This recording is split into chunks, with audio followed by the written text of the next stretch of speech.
Welcome to this Killick Explains video, and welcome to a topic which I've been wanting to address for a while. It's not new, but now's as good a time as any, and that is why you should be wary as an investor of anything that says commission free.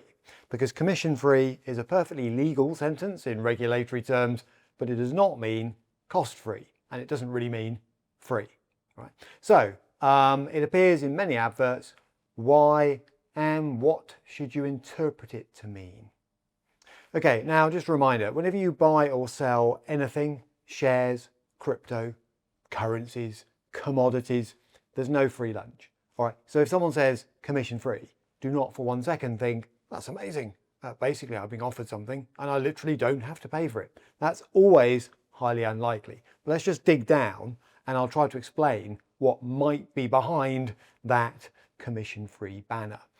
And the answer to that basically is a few kind of hidden costs, hidden things you may not be fully aware of, which are not technically commission, all right, but nonetheless will act as a drag on the overall performance of the thing you've just bought, all right?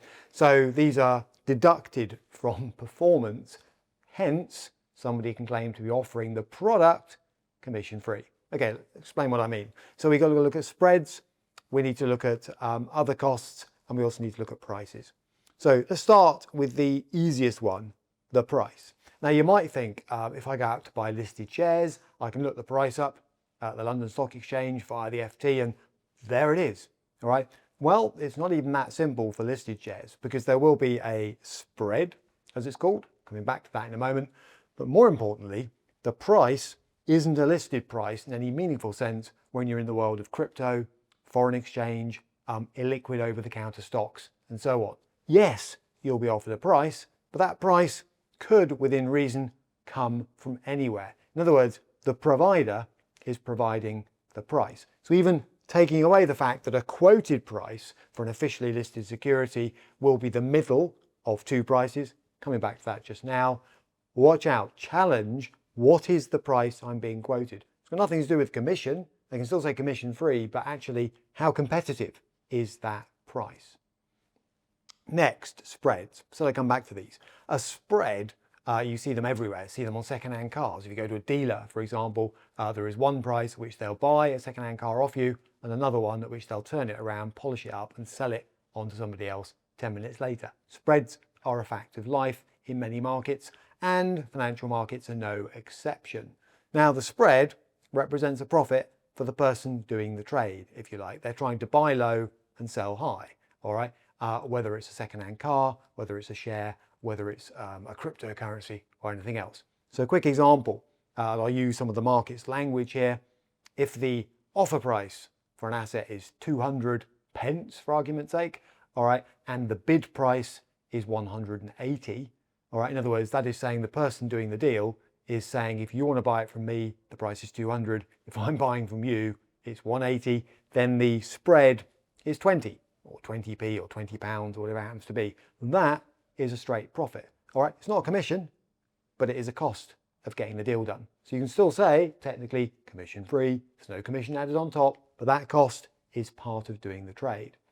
And there are other ways that people offering commission-free transactions can actually make money behind the scenes. And these usually act as a drag on the performance of the thing you're buying. So again, they're allowed to say it's not a commission.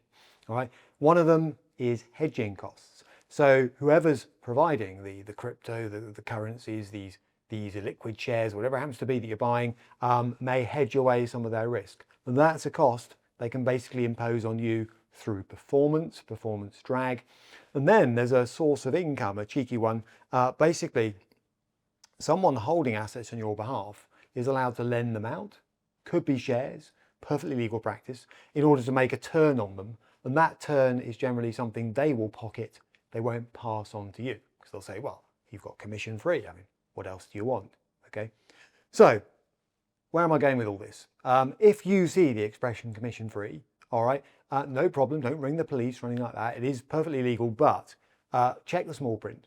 Look for those hidden costs that I mentioned, because there is a requirement on providers to tell you about things like hedging, shorting, how they derive a price for an asset and so on. You may not understand it all, but they need to tell you. Ask them to explain it, all right? And do shop around. Don't assume that the first price you look at is the only one available to you. And on that note, I'll just reference a few extra sources you could go to for more information. Killick.com/resources, houses, other videos, the guides sitting next to me, and also our quarterly magazine, Confidant.